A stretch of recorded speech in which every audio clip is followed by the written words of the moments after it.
Hello and welcome back to TWTV for our final video verdict of the 24-25 season. And I'm outside a very windy Portman Road to look back or look ahead to the West Ham game. But before we do that, we're going to speak to former Ipswich midfielder Adam Tanner about the season in general and have a little bit of a look ahead to the West Ham game. So Adam, thanks very much for joining us again. You were here for the first game against Liverpool, and we spoke after the game, and we were feeling quite bullish, weren't we? Because there was a lot in that first half that was very strong, I think. What do you think's happened this season? Why has it been such a challenge for the team, do you think? Oh, hi Jim. Yeah, thanks for asking me back on. Yeah, I think the core thing is the gap between the Championship and the Premier League is now getting bigger and wider. It's been proven with the three teams that come up have gone down. So ultimately, it's a disappointing season in that respect because our end goal was to stay up. But I think it's been an eye opener. Even like for myself, coming to see some of the games and you're seeing the quality of the players and the levels. That it's a big gap now between the Championship and the Premier League. And what do you think those levels are? Is it the quality of the squad? For me, we've not had enough in the final third this season, if you know what I mean. What is the gap? Well, you can look across many variables, really. There's athleticism, there's skill, there's touch, there's tactics. Everything seems to be on an elite level in the Premier League, which you would expect. It's the best league in the world, and you've got the best players. But I think all round, across all aspects, it's just everything seems to be at that higher level. Yeah, we came up quickly, didn't we? We had a chance to just bolster the squad a little bit. I think it's an interesting point you made about physicality. It has been an issue, hasn't it? I wouldn't say we've been bullied in a lot of games, but certainly the physicality has been a challenge. Where do you think we've been weak in the physicality this season from the games you've seen, Adam, do you think? It's difficult to say, really. I'm talking about the elite teams. When you look at, say like the first game of the season, we alluded to, look at Gravenberch, someone like him in midfield. He's 6'2", 6'3", can get about the pitch. We maybe haven't got that. Cajuso has been one of our better operators this season, but the likes of the Morsey and Luongo, our mainstays of the midfield in the Championship and League One season, they haven't got that physicality. Yeah. You look at the likes of Jack Clark, who I believe is going to be a massive player for us next season. I think he'll be better for the experience this year. He will be, looking to improve on that aspect of, being more competitive in challenges and against the bigger and stronger players. Yeah. I mean, let's hope. In fact, it'd be great if Jack Clark gets a start today, so we can see him more action from. But you're right. I think it's interesting. Sunderland got promoted yesterday, and they'll be playing in the Premier League. But I think he has got the attributes, hasn't he? I think in this, and I think the Championship will suit him. Let's move on. We're talking about a new player there. How do you think the transfer business has gone, Adam? Where did it go right, and where do we maybe could have improved in certain positions? Well, I mean, it's always difficult. Hindsight's a wonderful thing, but I think what the club did, they looked at the top end of the Championship last season. We brought in Clark, we brought in Greaves, we brought in Smodics, all top level performers in the Championship the season before. Maybe that was the dynamic they went down. I think obviously the goalkeeper's abode of contention. He's come in for big money. Walton played the Liverpool game, didn't let himself down, and then Muric. I think he's got all the attributes to be a very good goalkeeper, but he got on one of them runs where sort of all becomes a bit of a comedy character when he was making mistakes, and then the pressure piles on top of him, and it, sometimes it just doesn't work out at a club. I'm not saying they will cash in on him, but obviously he made quite a few high-profile mistakes that cost us points. Yeah, I think you're right. And I remember after the Spurs away game, he made an amazing save to get us that win. And he was pushed towards the away fans, and you could feel a connection building. But then there were some errors, and the connection with the fan base went away a little bit. And I think that does affect confidence. And Palmer's been an excellent signing. I wonder how we'd have fared if he'd come in a little bit earlier, because obviously he made the centre-backs feel more confident as well. Okay, well, let's. It's been, as we said, it's been a challenging season. You played 72 games for Ipswich, Adam, and scoring 7 goals. I want to talk about confidence through the summer. You obviously had multiple, training camps and summer breaks. it's been a really difficult season. We've only won once at home. The confidence has certainly started to look a bit rocky towards the end of the season as well. What's it like? Can you wipe the slate clean as a player when you go into that pre-season? Is it a complete break? Can you start again, or is there a hangover from the season before in your experience? I think it's going to be difficult, if I'm being honest. But there has to be the professionalism. There has to be strength of character to come in and wipe the slate clean. Yeah. But like I say, the majority of these guys have had 2 big seasons and come up. I think every single player, even the guys that joined last summer, will be better and stronger for this experience, as tough as it's been. I think you sometimes learn from your adversities, and Kieran the same, but from day one of pre-season, the focus will be on the championship and achieving promotion from there. And it's about being professional, having good characters, the senior pros, the Sam Morseys, the Dara O'Shea's, the people that will G the other players on, set standards. There's a lot of experience in the squad, you know what I mean? Now, there will be changes. Inevitably, there'll be some moving on. But you need a core of good, solid pros. And I think Kieran's got that with the likes of Dara O'Shea. If Morsey stays, we're not a real young squad. We're quite an experienced squad. And the character there will be paramount in the pre-season. Yeah, that's a good point, whether you've got the characters and the experience to kind of like carry you through. Okay, really interesting points there. I do think it'll be difficult. We're favourites for the title next season. I think it will need some good transfer business and a good start as well. Get that confidence building again. Let's switch to off the season that's just gone and on to today. How are you feeling about today? I mean, for me, I'm hoping it's not a game when teams are not on the beach. I think Ipswich want to win this, don't they? 100%. They'll want to, as you said earlier, we've only won once at home. So we want to put on a good performance for the fans, get another win. West Ham, they've got nothing to play for. They're probably... Graham Potter's come in, hasn't had the new manager bounce. They're quite a demanding fan base, so he'll want to finish on a high. It'll be a tough game. They've got some good performers. I haven't seen their team yet, but you'll have Jared Bowen if Paqueta plays. They're top level internationals, and they're an established Premier League team. But like I say, we'll want to put on a performance in front of the home fans who have been brilliant all season. Yeah, it's that chance to sort of give them something back. It's been a very difficult season, as you said, Adam. It's been hard for the players, and I hope they do put in a win today. I think would be very well received, and it'd be quite a massive boost for the fan base. But as you said, like we saw away at London, West Ham didn't play particularly well. But as you mentioned, the gap at the start of this interview, they've got players, that you mentioned, Bowen, who can make the difference. So it'll be interesting to see if our defence steps up to those today and gives us a good game. Yeah. So final thing, I'll put you on the spot. What's your score prediction today? I'm going for a 2-1 victory. 2-1. I'll go for a 2-0 Ipswich, and let's hope that comes to pass. So again, great to have you on again. No worries. Good to get some insights into the season that's passed, and hopefully we'll see you next time round. And we'll be coming back to you for our second segment, speaking to Phil and Kallum as they've returned down here from the press box, and we'll speak to you very soon.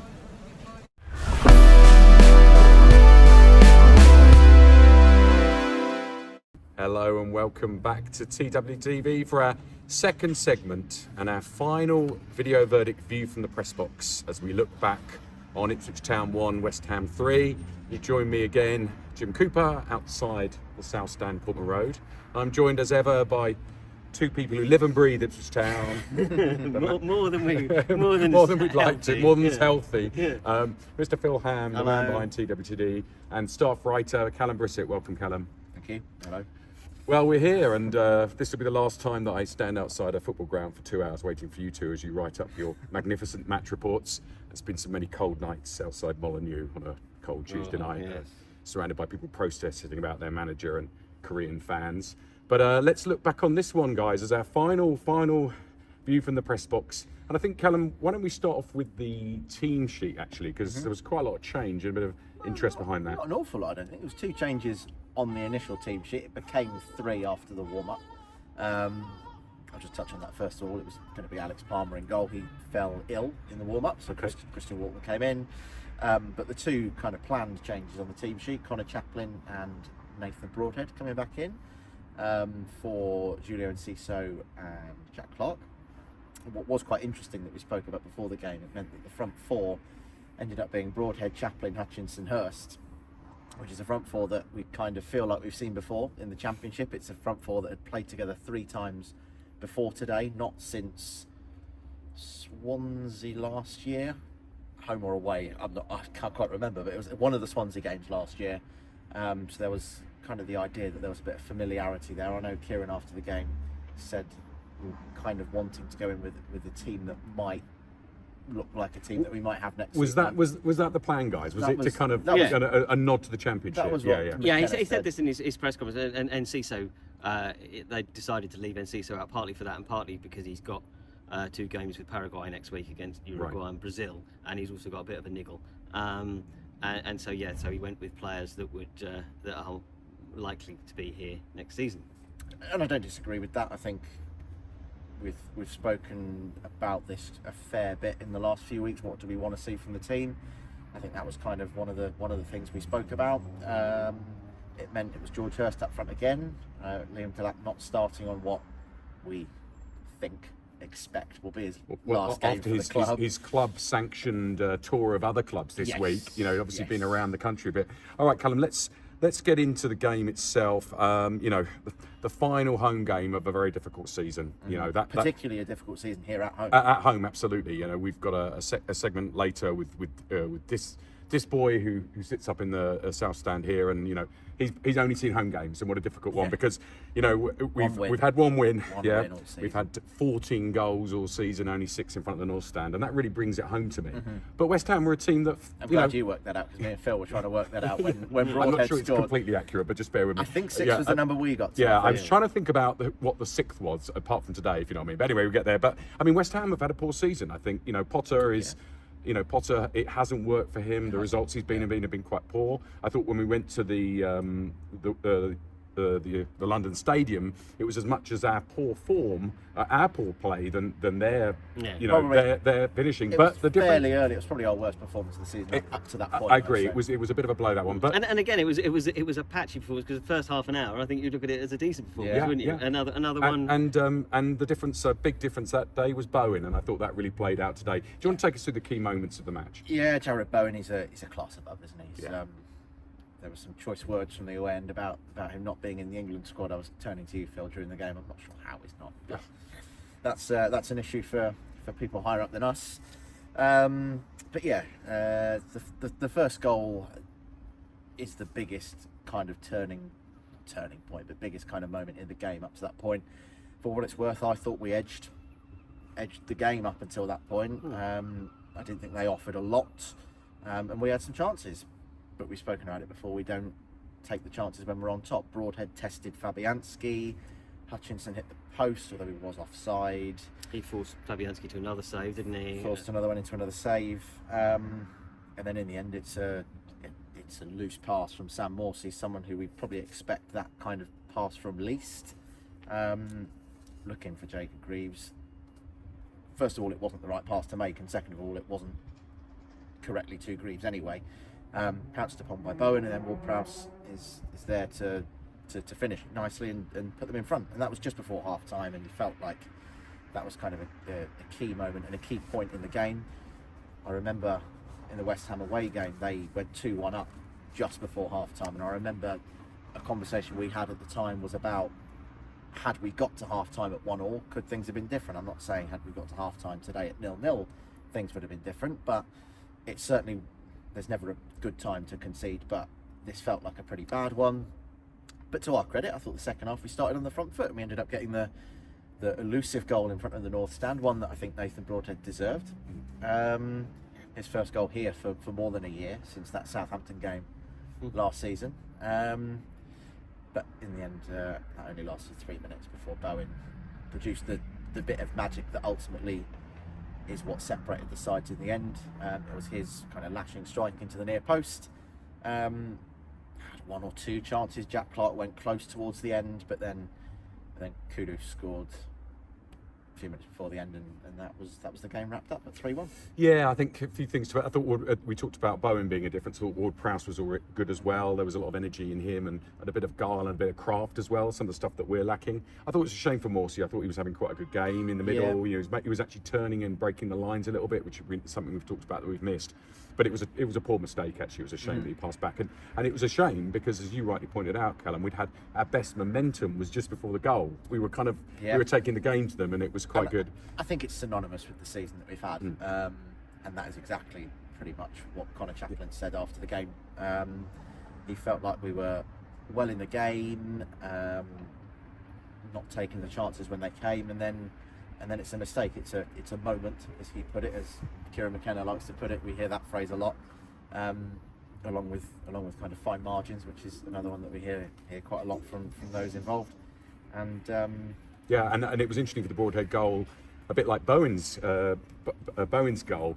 Our defence parted a little bit, didn't it? And all season we've not really had those parting defences. And Broadhead just was given that space, wasn't he? He was giving him that open. And we've just not been given that. You have to carve it out. But it was a great finish and great to see it. And it was a nice move beforehand as well, wasn't there? It was an interplay with Cajuste, is that right? Yeah, it was Cajuste's pass, pass into him. I think Broadhead kind of jinked inside Todibo, who I think you made a comment at the time, didn't look hugely interested. No, it was a very last day of the season. Yeah, well, actually, sort of half tackle. Had it been game week 8, maybe he'd have made more of an effort than game week 38. But, well, let's hand over to Phil, because actually that's a good point. Because for me, it wasn't a on the beach game, was it? Until I thought the subs started to come in. It had shades of it. It had shades of it. You're right. Individual, some performances. I think we were up for it. We've got to remember, guys, that Leicester lost away at Bournemouth 2-0. Yeah, and we have squandered that 18th place and probably lost, 2.8 3 million pounds.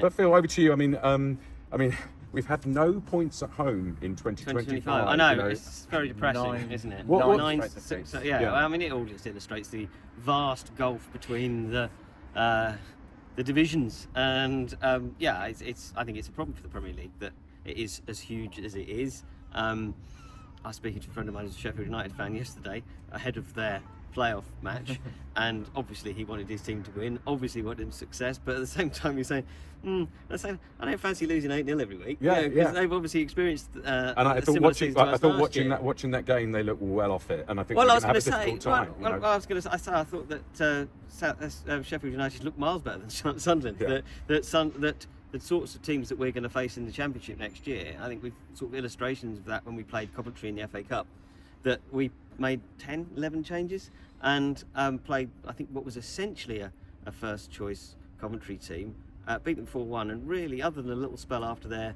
goal, I thought we were very, very comfortable, and yet they were one of the playoff teams. I think the team that played that day at Coventry is not going to be too dissimilar to the kind of team that will be likely going into the season, give or take the. Let's come back to that point, because I think let's talk. We've got some views from the forum on where we might end next season. But let's get back to your views on the game. And I want to bring out what McKenna talked about in the press conference about the game. He said that we competed well with them. That he thought for spells we were the better team, and I think that's not unfair.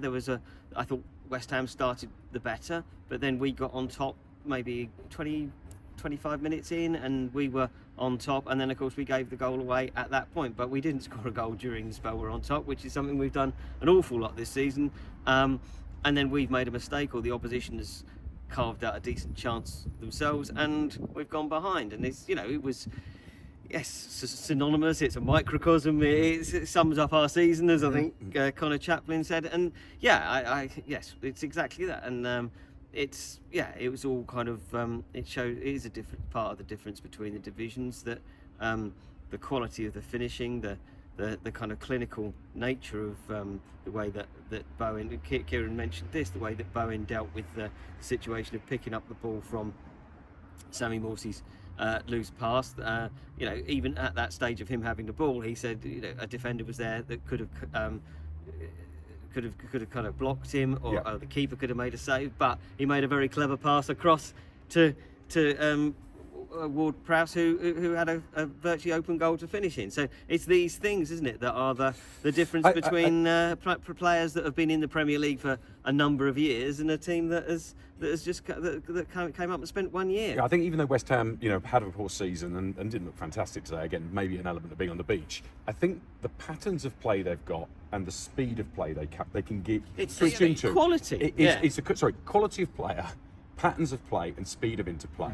And we were trying, but we were just a bit pedestrian. The patterns of play were there. Chaplin was struggling a little bit. Rusty at the start had some better moments, but we just don't have the patterns of play. I and don't thought have the actually pace. today in that good spell, I thought we put together one of our best moves for weeks. I can't remember exactly who was involved in it, but Broadhead, Morsey, and I think Broadhead moved it wide to Leaf, and his cross wasn't as good as it should have been. But I thought we showed in spells, and as you say, once it got onto all the substitutions in the second half, then the game lost its shape a bit, I think, and it did feel a bit kind of a post-season friendly. Yeah, well, the emotional substitution started coming in. We had Luongo, which was a lovely moment, fantastic singing. What a great server, and what a great guy. He makes an excellent coffee by the looks of his social feeds. Apparently so, yeah. Maybe he's going to become a barista. That's where he's going next. I think that's probably quite likely. But great that Cresswell also came on as well. Yeah. And a great reception from the town fans as well. Yeah, both sets of fans. Both players who really deserve, they're real kind of...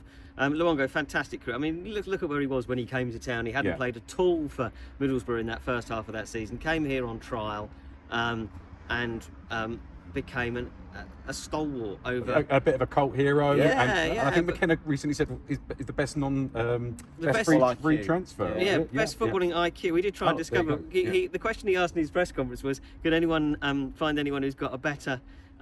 was it points per game? Any free transfers? Win percentage, best win. Yeah. And AI suggested. Can't remember who it was.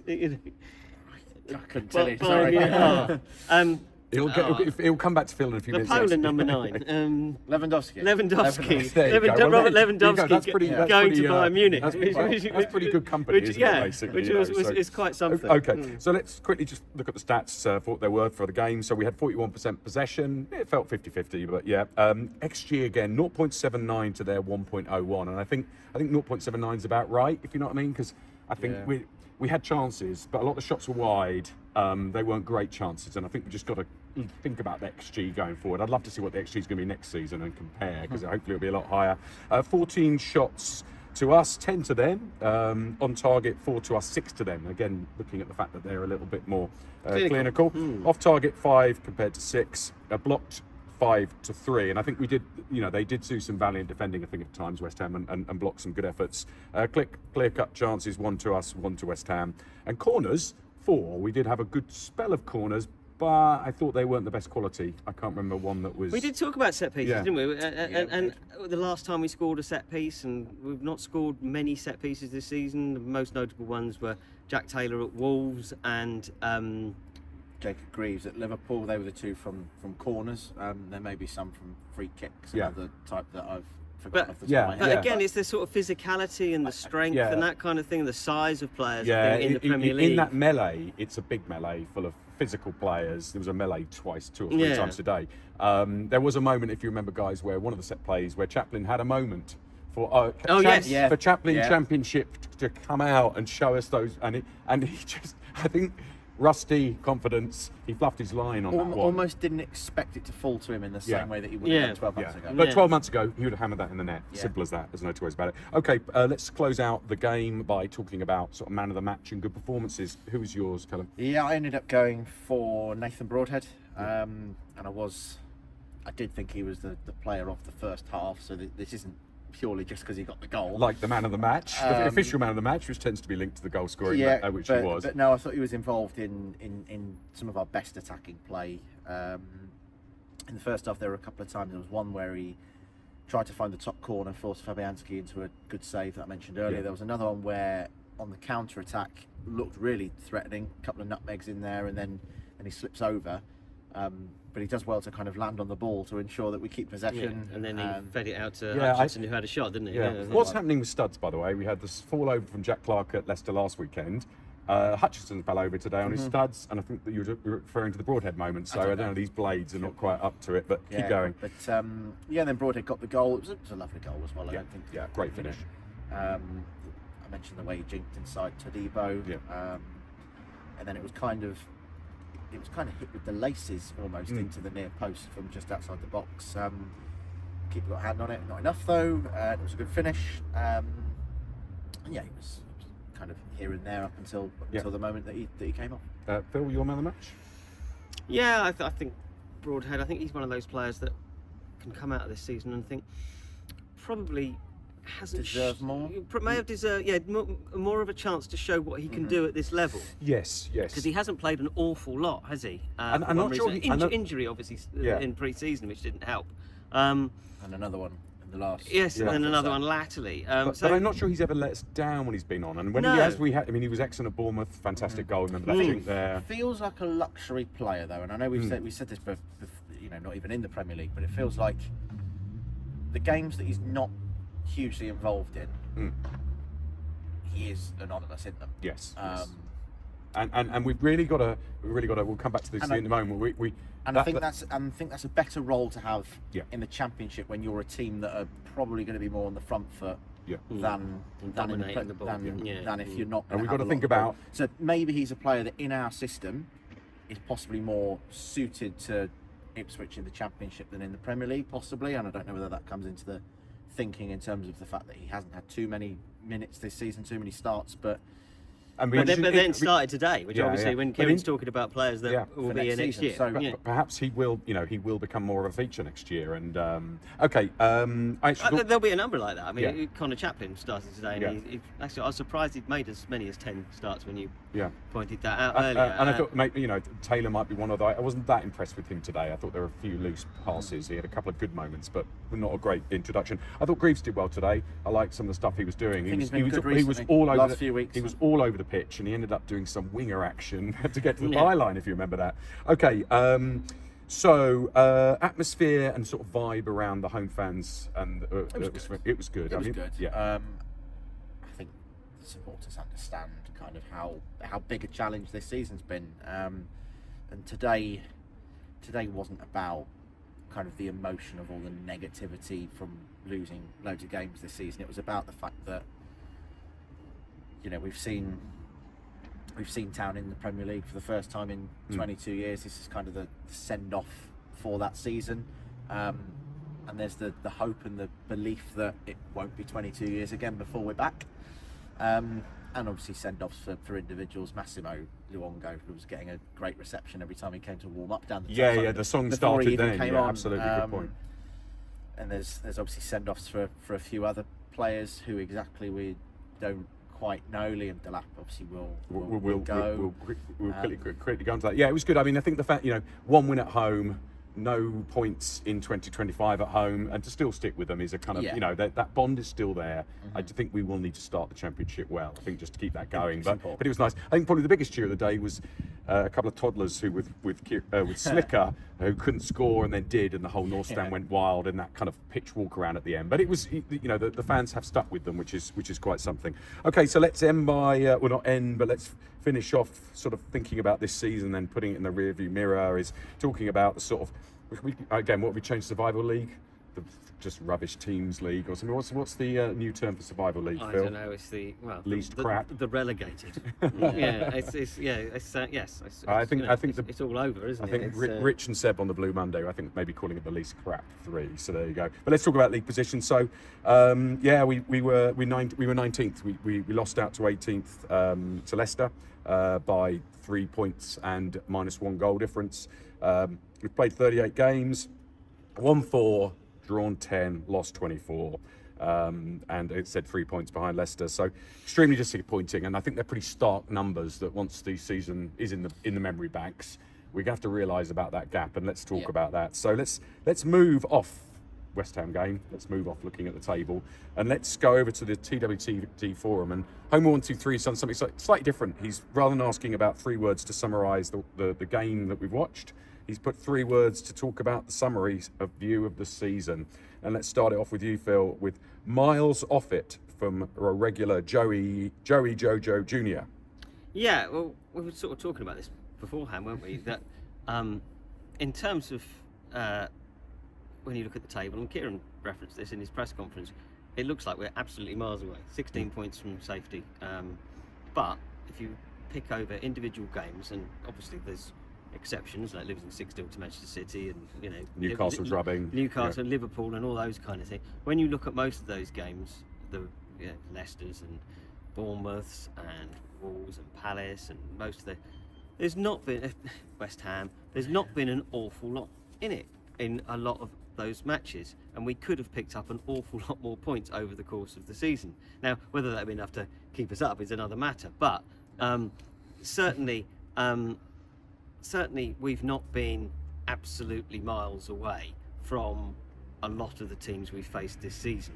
But over the course of the season, we've fallen short, haven't we? In too many of those matches. Yeah. And I think that is the gap, really, is that you've got that quality we talked about, that teams are clinical, that if you make a mistake, they snap up the chance, where they don't make the mistakes that we do, and even when there is an occasional chance, or we don't take that opportunity, or we don't have the guile to force those mistakes from them. And I think that sums up the gap between the divisions. The gap is the word of the season for me. The gap. And I think we had a really good chat with Adam Tanner, but you'll have already watched it before we guys have come on this segment.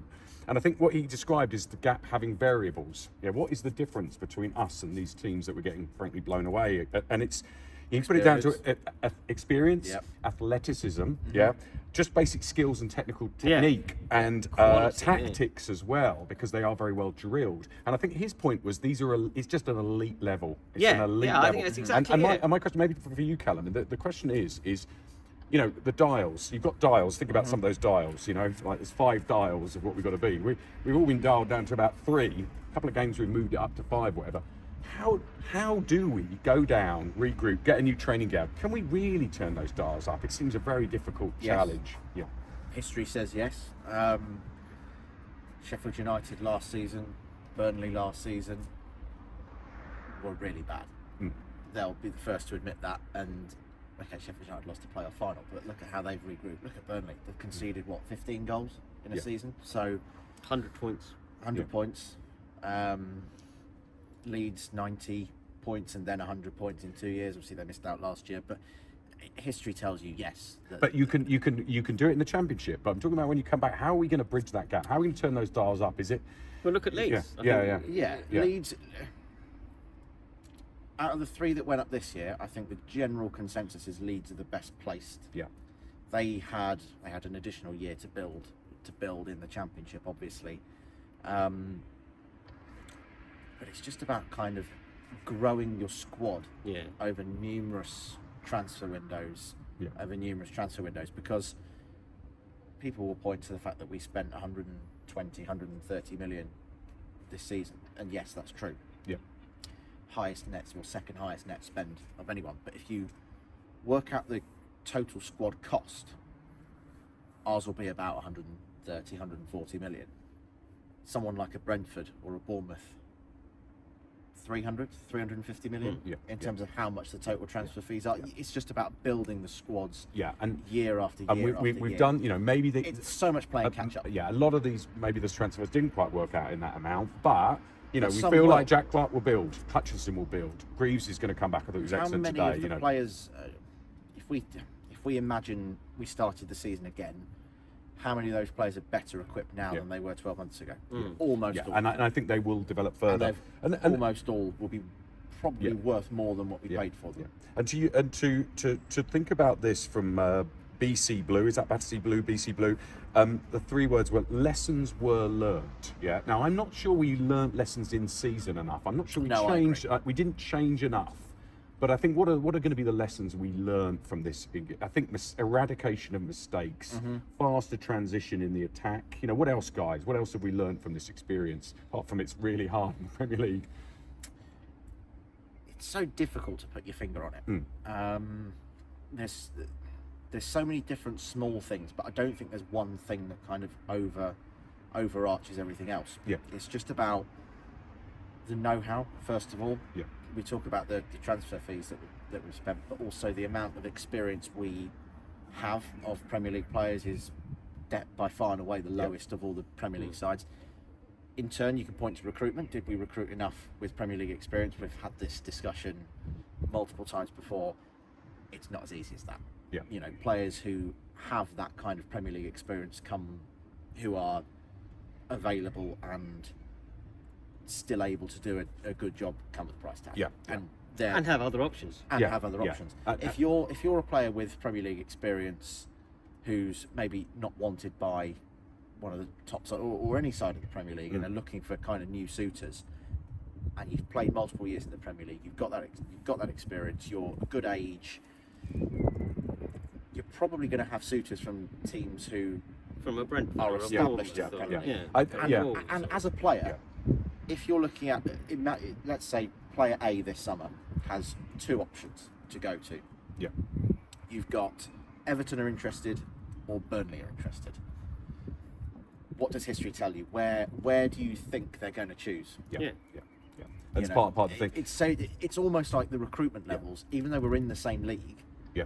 are competing in a different league. I still think part of the lessons were learned and the change in those dials that we need to stand up will be something around tactics, system and technical, maybe the new training ground, maybe some changes in the training squad or the management team or something. But because I still think there's some things that we need to bridge there. I think I get your point. Yeah, I think over the course of the season, we've got worse as the season's Yeah. gone on, and we all hope that we would get better. Yeah. And maybe on an individual level we have, Yeah. but the numbers tell you that we haven't. Yeah. And of course there's a But good I think We've had a lot of injuries, Yeah, and yeah. that's probably the biggest caveat to that is no natural right side. Sammy Schmodix with his experience, Connor Chaplin, those two kind of experienced blows. heads in the attack have been unavailable for Yeah. all of this calendar year, which is kind of. I was going to say confidence is another thing, isn't it? I think that the longer you go without winning games and that kind of thing, and I think there's been a few games where kind of a couple of goals have gone in, and it's Man City at home. I think that's more than any other, Newcastle perhaps as well. It's tough, and I think it's quite tough playing games week. I mean, everybody kind of, we've all played football at some level, and if you're playing in a Sunday league team and they're one that gets hammered every week, you don't feel as exactly. It's the same at any level. I spoke to Adam Tanner earlier, and I think it's an interesting point from him. I asked him, because he was in the team in 94, 95, wasn't he? Exactly. And I said to him, does the confidence, can it that low confidence, those knocks, can it affect the season that follows? Does it carry on through the summer? And his view was it can, if you know what I mean. And I think his view was characters. We need strong characters to sort of lift us up again. And I would say, having come down from this division twice before, or seen Town coming out, the 94, 95, people were talking in 94, 95. The term at the time was doing a Swindon. Do you remember? Because Swindon dropped out of the Premier League and then went straight down to whatever League One was called at that point, the third division as was. And people were seriously thinking Ipswich could do that because we got relegated in such a and we've seen Luton have given us a bit of all that kind of thing. But we didn't. We turned it around under George and then obviously built. But I think where we are now and where we were in 94, 95 and where we were in I think we feel. I think we're in a better place coming down. I think this is a much more, there's unity. I think there's not the kind of concerns behind the scenes financially that there were in 2002 when we got relegated. We obviously went into administration the next season. We weren't having to get rid of loads of players in order to kind of survive. We're going to have a core of players in the summer at the start of next season that are from the team that we've got now. We may lose one or two, but we will also bring in other players who will strengthen us. And I think there's a poll on the forum that shares that optimism that's gone up from the voting for us being in the top 2 is 45%, playoffs is 38%. There's a mid-table in there as well with 10 people voting for that. But there's a belief still in the fan base, which I think we saw at the end of the day, as you mentioned. And the bookies tend to be quite accurate. They don't lose money, and they've got us as to the title we're 9-2. Saints are second, 11-2, and Sheffield United are third in 9-1. Interesting, Leicester are quite low down. I think that's because of the points deduction, which if the bookies think it's going to happen, then perhaps it's going to happen. So, okay, so I think. And you fancy us in a way more than Leicester and Southampton because of that unity that's at the club. I think there's still talk about and I think going, isn't there? And Southampton. I think there's even been talking about the Sheffield Wednesday manager coming into Leicester, interestingly. And I think we've got, keeping O'Shea. I think he's one of the new characters this season, unique characters. I think he's added to the dressing room in that sense. There's a few names that I think will be important to try and keep hold of. Dara O'Shea is one of them, not just because I think he's been our most consistent defender, as has been shown in kind of the Sponsors Player of the Year awards with him getting that, but also his leadership. He is a leader at the back, and he's been the captain when Sam Morsey's been unavailable. And it feels like that's possibly the way. He's had a really good season, I think. You know, he's really come into his own. He did some very good work today in a couple of occasions that come to mind. Well, let's just bring a graphic up on the screen. We sat back and we sort of thought, how do you categorise this squad? There's a real mix on the TWTD Forum about what the amount of changes will be. Some people are saying 10, some are saying 5, some people there'll be no change, some say there's a lot of change coming. And we kind of categorise them, as you'll see on screen, into kind of in contract and clearly in plans, sort of in demand by other clubs or out of contract, and then sort of out of contract and sort of surplus. And I don't want to go through all of these, you better read them, but there's only really 18 where I think there's, you know, really you could say definite, you know, and even there's a few there that you could have a few question marks around, like the you know, we think Walton and Muric will be surplus, maybe Slicker will be collect. Harry Clark was on the pitch at the end today, walking around with the families. Let's pick out a few to get a few views. I'll go between you. Let's pick out Harry Clark. Do you think he can be the right back? And do you think Tuanzebe will stay? It's two questions. It's two questions. I think Harry Clark's got more chance of staying if Axel moves on. I get the impression that Axel might well stay. Fantastic. Great news. Well, I'm just reading between the lines of something Kieran said a couple of weeks ago. But yeah, I wouldn't rule him out leaving by any stretch of imagination. But we'd all love him to stay. I think if you have scouts at our recent games, I think Tuanzebe is definitely one's going to be. He's going to be on there. I also think O'Shea will also be one of those ones who could go. Hutchinson's an interesting one for me today. I mean, he's loved because of his history. You know, these teams, they have lists that go on for you know, these lists go on. I've seen a lot on social media recently about Amari Hutchinson, and I feel like he's maybe getting a bit too much criticism than is possibly deserved. I mean, he did a lot today for us. He did a lot today for us. Whether that comes with the price tag, he's obviously the club's record signing. I don't know. We've got to remember he's still 21. And who was getting to the byline today? Who was getting the crosses in? It was him. You know, it was more the fact the box was so packed that someone was going to. 21-year-old, first full season at Premier League level.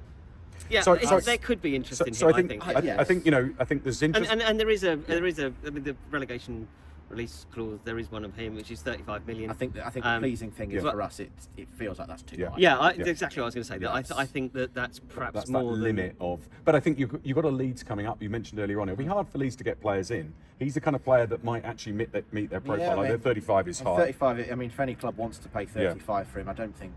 He'd quite suit Leeds. Let's pick out a couple of others. Burgess, we feel, is probably going to take the Spain. Is that's quite a strong rumour, isn't it? I think it's quite a strong rumour, and. We've sort of spoken before, haven't we? One as well. So that suggestion Rangers might be interested as well. But you look at his situation, that Jacob Greaves has just been bought for however many million, and Jacob Greaves is what, 23, 24, something like that.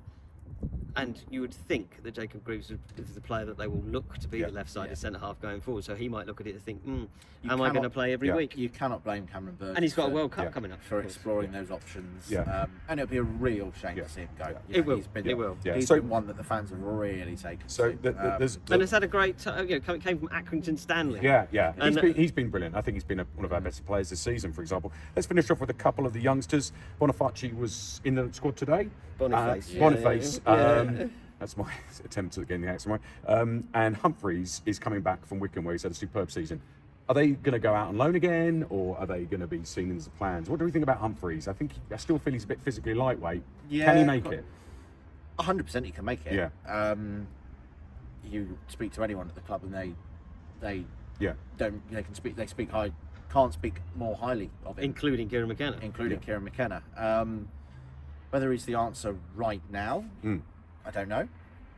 I guess time will tell on that one. It's also in terms of kind of what position we see him best in. He's played as kind of a 10, sometimes off the left a bit for Wycombe.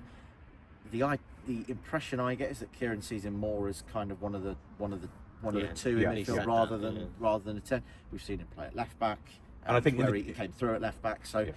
He's got that versatility. Whether he's got that physicality you mentioned, I think is probably the biggest question mark over him. But you know, he's still. I think still a young. In the Championship, you can maybe have one deeper holding person, and the second midfielder can be a bit stronger. But I think he's one who come to pre-season And he'll come in with the first team in pre-season, and it's down to him in pre-season to show what he can do and win I think he has a part to place. play next season. Yeah, I do. And Boniface as well. I'll be interested to see where he goes. Let's close out. I think an area for me that's going to be interesting is the right wing. I think Ogbenny and Burns, big injuries, although there seems to be a lot of positivity about them being ready. Ogbenny should be back for pre-season, but Burns a little way after. Burns will be later on. I think they were big blows, that physicality, the cross ball and the header cross, the header back that we've missed. Because you think when they came in, or maybe not Wes Burns, but when Ogbenny came in, we had a very distinct system under McKenna. The right-sided role was a very specialist role, which Wes Burns has performed very well at, and Chio was brought in to kind of compete with him for the same role. To have both of those unavailable at the same time I think has been a really it comes big back blow. to what kind of lessons have we learned? We mentioned earlier on what lessons have we learned? What's McKenna going to tweak as we hopefully build and come back up again? The fact that Davis was then locked back into a deeper fullback role often because of the quality of the winger, and then we had the injuries to Burns and Ogbenny, lost that outlet. I'm not sure what our attacking identity was sometimes, and I think there might be some better personnel needed or a bit of a change. I think there needs to be a bit more variety in our attacking systems. I thought our attacking system, as we've known in the Championship, as you mentioned, sort of fell apart in the Premier League, and I'm not sure what we were trying to do, and it didn't work. Anyway, let's not labour that point. Final point is obviously central midfield. I think that's going to be an area. I'm expecting there to be a big signing in there. Your thoughts, guys? Yeah, I think so. Simply because I spoke to Sam Morsey in the week about this. As of now, we've got 5 senior central midfielders. Come the start of pre-season, it'll be 2. Yeah. Because Calvin Phillips is going to go back to Manchester City. Jens Kajust is going to go back to Napoli. We'd all love him to stay, obviously. That's Including although Kieran. I'm not sure how strong it defensively is sometimes, but carry on. Yeah. And Massimo Luongo, who we've touched on, is obviously leaving the club. So that leaves kind of Morsey and Taylor. Yeah. As And the only, with Humphreys with in Humphrey, the with Humphreys in the background, mix coming back. But yeah, I think there'll be a big signing in there. Yeah. The midfield has been an area where at times we've been overrun. Yeah. It lacks the athleticism. It lacks athleticism, and I think it going deep and then attacking. Yeah, I think this. You mentioned this big signing. I think there will be a big signing in midfield. Yeah. And I think this big signing, I think it's got to be someone that we feel can play in the Premier League. I think that's going to be an interesting angle, I think, because I think there's money. I mean, the parachute payment is what, 48 million, something like that. I can't remember. Do you know what it is? It's a large amount. And again, I think that'll be part of the strategy. They're There's going to money need to spend. We're going to get 30 million for Delap for a start. Exactly, and I think they'll need to spend to get people who can take us back up rather than being interim Championship players. Okay, just one point actually talking about players who I think will do well. Jack Clark, I like what he did today. Yeah. He kind of saw against a Premier League defence what he can do. I think he'll be devastating. I think he deserves so much more in the second half of the season, both in terms of opportunities on the pitch and what he's actually got from being on the pitch. Yeah, I thought he clicked today. He looked good. He fizzed one just I wonder if past the Sunderland might come a calling now they've gone back up by the skin of their teeth. I don't know. There's no kind of. There's no pressure there's to no sell, backing is there? behind this. Yeah. This is just kind of people putting 2 and 2 together. He played for Sunderland. And I don't think the He's manager. not a Sunderland fan, you know. And the manager there isn't the manager that was there when he was there. Exactly. So, okay, so let's start to close out. I always say that. You can see it's our last show, it's the last video verdict for a long time, and we just continue to talk for a long time. But we'll let's still be doing it during the close season. exactly. Anyway. Yeah, we'll still be here as the summer training camp starts. Last 3 words from Surrey Blue, and I'm going to just put you on the spot here. This season, his 3 words: the occasional moment. The occasional moment. And I will, once the horrible memories go into the memory banks, there will be some good memories. 100%. And I'm going to put you on the spot and say, what's your favourite moment from this diabolical season, Kallum? Spurs away. Spurs away. But First win. First win. The Schmodic's overhead kick is what you're alluding to there, or just the whole thing? Yeah. The moment at the full-time whistle. Once the win was confirmed. Yeah.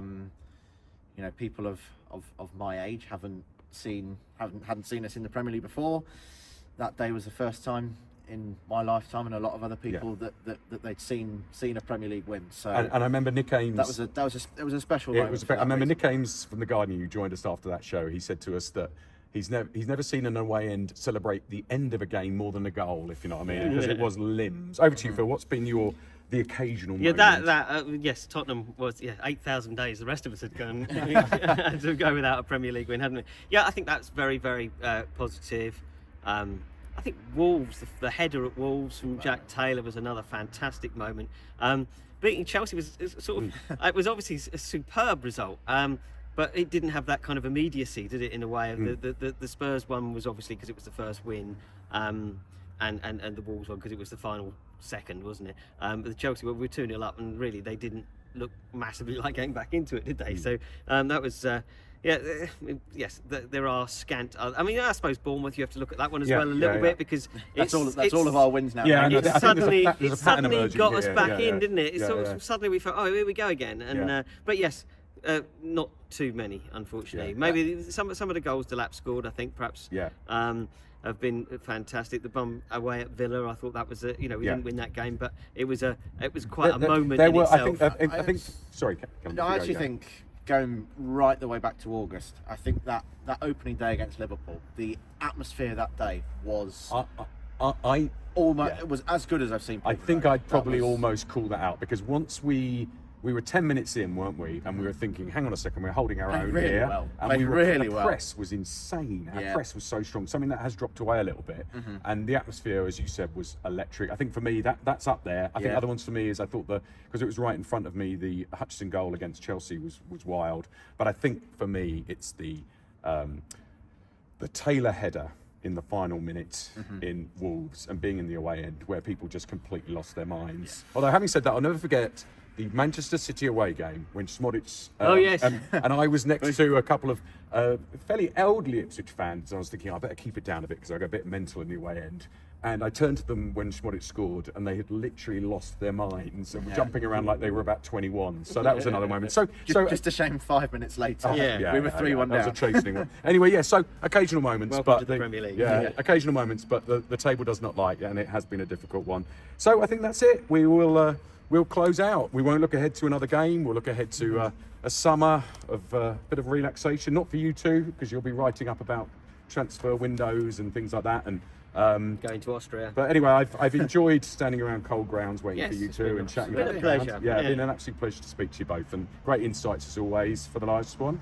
And we'll leave you here for our final view from the press box, and we'll be back shortly to get a view from the South Stand from Dissboy, who'll give us a sort of fans view of the season. But as always, thank you so much for watching TWTV. And if you can, please like, or if you haven't, subscribe. We'll see you again shortly.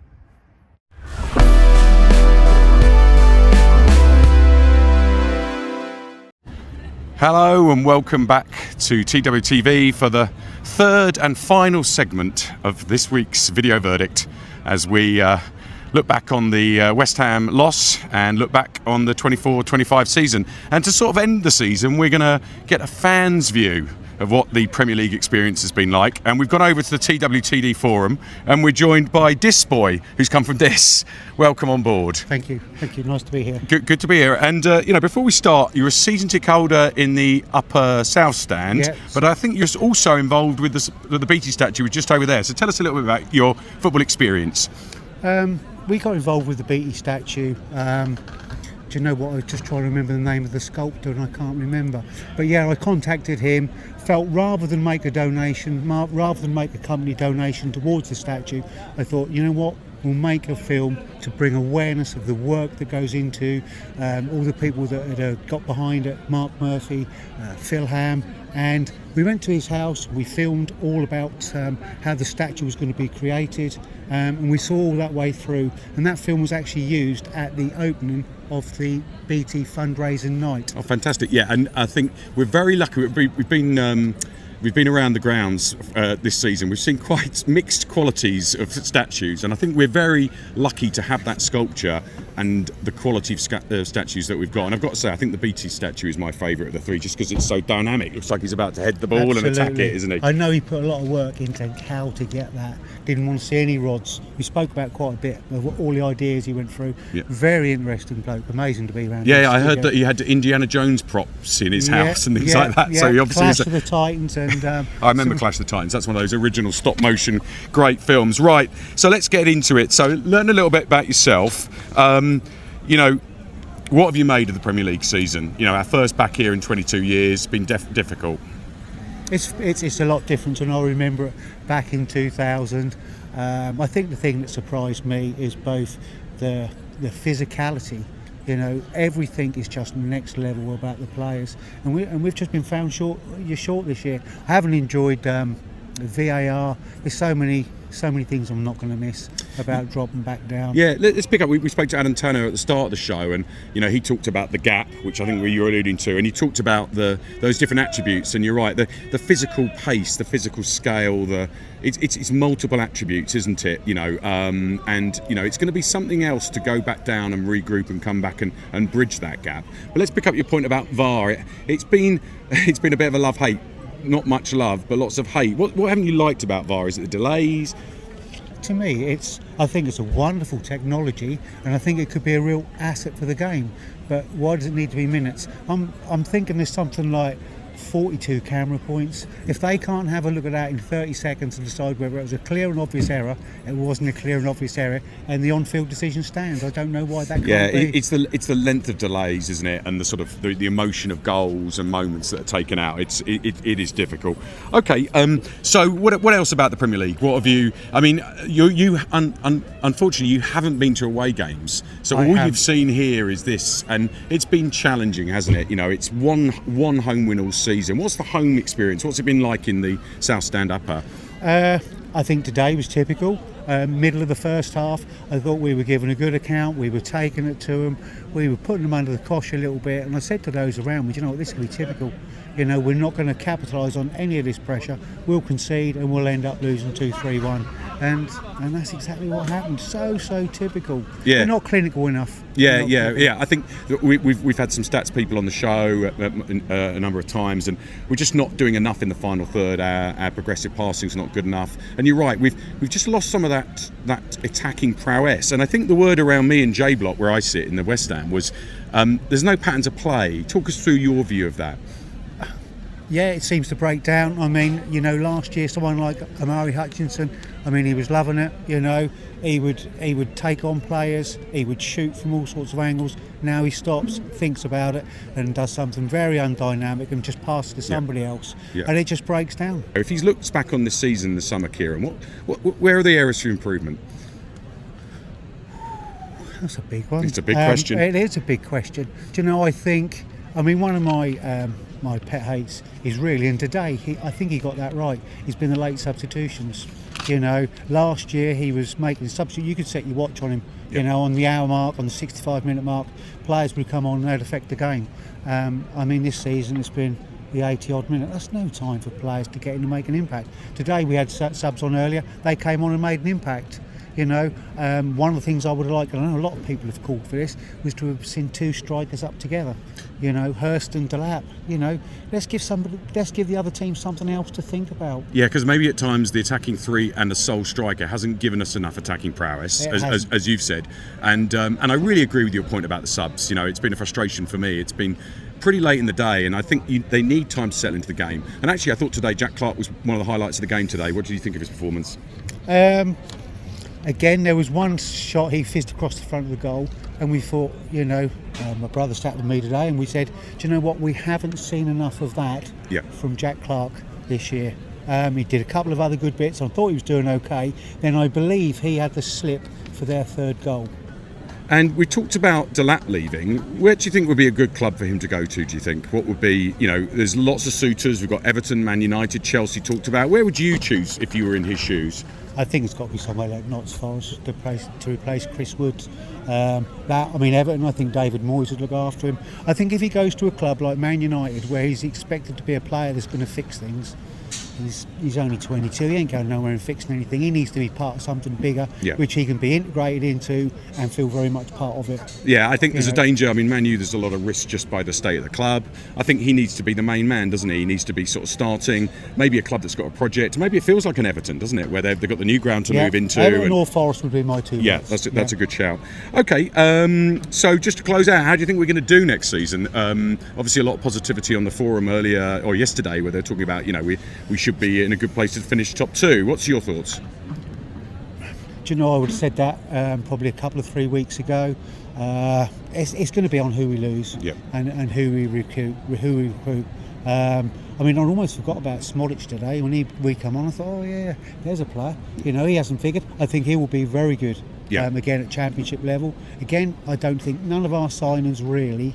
I mean, can we think of anybody that's really stepped up to the mark? Yep. Who was bought? Yeah, no, I think Delap's obviously been the success of the transfer signings, but certainly people like Jack Clark. Caduce has been patchy. Philogene has been problematic. Smodic did start well and was causing us, was making us threatening, but obviously he dropped out with some injuries. So it's been a mix of, not dropping into form and also injury as well, which has meant some of those players just haven't made the difference that we needed. Yeah, absolutely. I feel for Nathan Broadhead. I think he hasn't had enough game time. I thought he was superb today. Rightly got man of the match, and you think, we paid 40 million for 2 players, and really he's been better in both those. And in those, I'm talking about Philogene and Jack Clark. Yeah, and Broadhead certainly hasn't had a lot of game time. You question whether he is in the future plans and where he is. So, okay, well listen, just to close off, Premier League is over. I mean, are you looking forward to going back to the Championship? Are you going to miss elements of the Premier League, or are you in that group that's kind of can't wait to get back down there? I need the summer off. I need the summer off. I was looking forward to doing this piece, but as it's exhausting. It's just exhausting, and the whole season has been. It's been death by 1,000 cuts, hasn't it? It really has, and as I said, you have been, one of the home fans. I've been lucky enough to go away, so I've seen some of those really buoyant away ends and a lot of goals. And do you know what? The energy in the North Stand and around me in J Block when that goal went in, when Broadhead, which was an excellent goal, reminded you of what it should be like. And we've had 5-6 goals now in front of the North Stand all season, and I think you're right. It's death by 1,000 cuts. It's been difficult. Yeah. I think if someone was to say sum the season up 3 words. I don't think I could use 3 words that sum up emotion. I think I'd have to use 3 words that sum it up.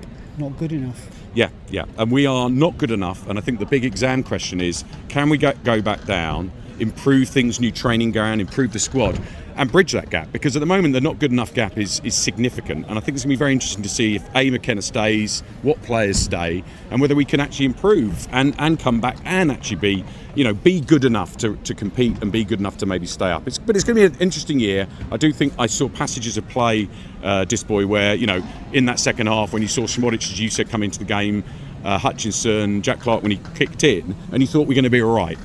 Yeah. But there was so many times this season I thought it was going to be all right. At Christmas, we'd just beaten Chelsea. Yeah. We were at 15 points, and I'd figured we'd roughly need to be around 17, 18 points around Christmas for survival. So I was kind of feeling still quite hopeful at that point. But because it's been dreadful since Christmas. I think people talk small margins. It hasn't really been small margins. I've got to say, I've been with Phil. I've been getting sucked into that small margins discussion. I think you're not good enough. When you're not good enough, the small margins will go your way. And there was a lot of positivity around some of those early games where we looked quite strong, but in the end, the quality gap was just too large. And we need to go back. We need to regroup, and hopefully we'll come back stronger. Well, let's leave it there. Thanks so much for coming on. We'll put the YouTube video for the Beattie statue. A documentary up, so you can have a look at that, and I really recommend it. It's got some really good stuff in and some good insights from the sculpture, as we talked about earlier on. Yes. Well, thanks again for coming on. Lovely, thank you. And I'll just close out. So thank you so much for everyone who's tuned in to TWTV this season. It's been great to have so many of us join us on the show. We're about to reach 100,000 views, would you believe? And we've got 1,300 new subscribers. So thanks again for your time and tuning in, liking and subscribing. And thanks to people who've been on the show, players like Alan Lee, Adam Tanner, and of course to Phil, Kallum and Adam for such excellent football insights. And we'll leave you to go away and enjoy your summer. Please go to the TWTD Forum and news sites to look at what's happening in the transfer window. And I'll leave you here from Portman Road. Thanks so much again for watching, and we'll see you again soon.